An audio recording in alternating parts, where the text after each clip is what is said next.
F450 with a hot nose start. Oh, sorry, hot crank nose start.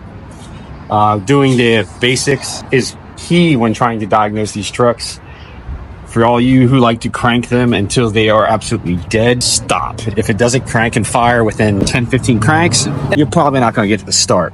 Basics that you can do to figure out what's going on is while you're cranking to check the low pressure oil gauge. If it's not coming up within 10-15 cranks, I'd say you might have an issue there. And the other quick and easy thing is to check the RPM gauge. See if the RPM gauge is moving. If it is moving, you're getting a crank signal. If it is not moving, obviously no crank signal. If you're not getting low pressure oil up on the dash, the next quickest thing you could check with barely to no tools would be to check the oil fill cap. If you take the oil fill cap off, shut the key off, and crank it from this one wire right here, you crank it and check to see if the oil reservoir it's filling. Most likely your low pressure oil is fine.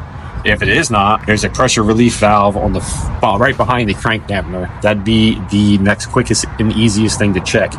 Once that's off, you want to keep, once you get the plug out of the way, if it pops out at you, most likely it is stuck in the outward position and you might have some debris down there.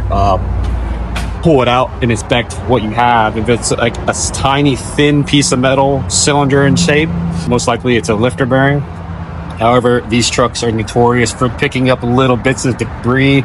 They get into the oiling system, and that is the first thing that normally gets stuck in an open or closed position.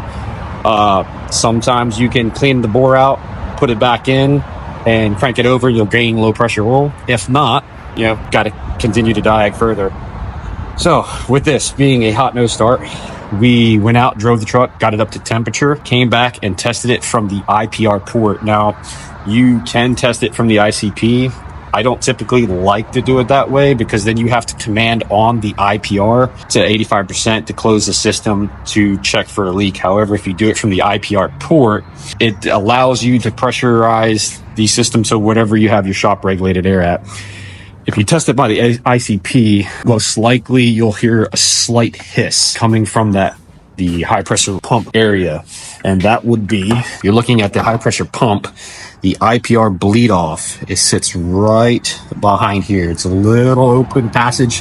And that's what happens when the IPR is opened or closed. It regulates the pressure through that passage. For me, testing at the IPR guarantees that we're going to get a good amount of shop air through there and be able to pinpoint the leak. Now, this truck's already tore apart, but if it wasn't, the valve covers were on, you'd take the oil fill cap off and you would just listen for a hissing sound, or while it's hot, you'll see steam blow out of that oil fill cap. And on this side, on the driver's side, you take the air box out of the way and you would look through the crankcase vent, which on the driver's side valve cover is this right here. So on this truck, it's your normal standpipes and dummy plugs.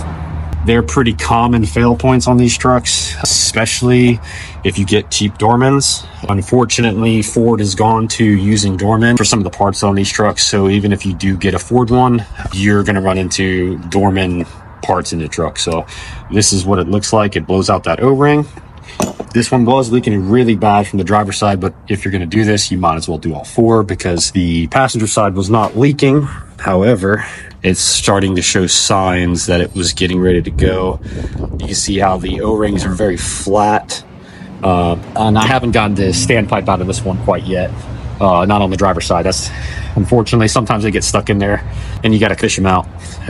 Easiest way is to just take the oil rail loose and you can grab them with some hose pliers and pull them right out. But you see how these O-rings are flat with the edges. That's the typical sign that they're getting ready to go. However, we will put some standpipes and dummy plugs in this truck and we will show you live data. Since I'm filming this a little later in the diagnosis, we will show you what you're supposed to see with ICP voltage, where IPR should be when a truck is fully sealed, when it's cranking, where it should be in percentage wise, and where it should stay when test driving these trucks. The easiest way to find out if you have a oiling system issue, if you're starting to experience extended long cranks after getting warm, is to go out and monitor IPR. And if you lay into the throttle, if IPR starts to skyrocket, it should go up in percentage as you're flooring it. Typically, for a good sealed truck, I don't normally see them go over 70%. Once they start to reach 85, you might be having an issue. Or sorry, 80%, you start to have an issue with hot no starts. But let's get this thing sealed up, and we'll show you the live data as soon as we get back. All right, since I didn't do this the first time around, I'm going to do it here at the end. So before I start this thing, I cranked on it a little bit, so you'll see a little bit of pressure, but figured I might as well stop and check. So these two here will say 12. This needs to say whatever your battery source voltage is. It needs to be above 11. They'll start at 11.5, 12, but it starts getting down below 11, they get kind of funny. Right here is your FICA main voltage. This never can go below 45. I've seen them run, but they run like trash most of the time. You typically want to see around 48, but 47.5 is fine. CP pressure needs 500 to start, and then key on engine off. This needs to be, you'll see the voltage right there. It needs to be between 0.16, 0.24. This is a little high, but I think there's a dormant sensor in this thing, so it's reading a little off. But let's crank it and see what it does. And soup, there you go.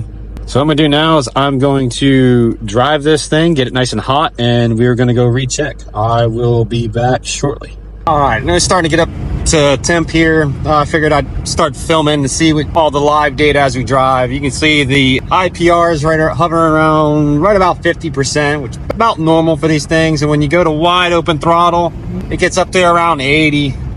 This truck is lacking some power, so once we get back, we'll double check to see if we have an oil leak issue. But it only did a hot no start, and customer did say that it kind of felt like it lacked performance. So once we get back, we will double check that and see if the hot no start's fixed at the moment.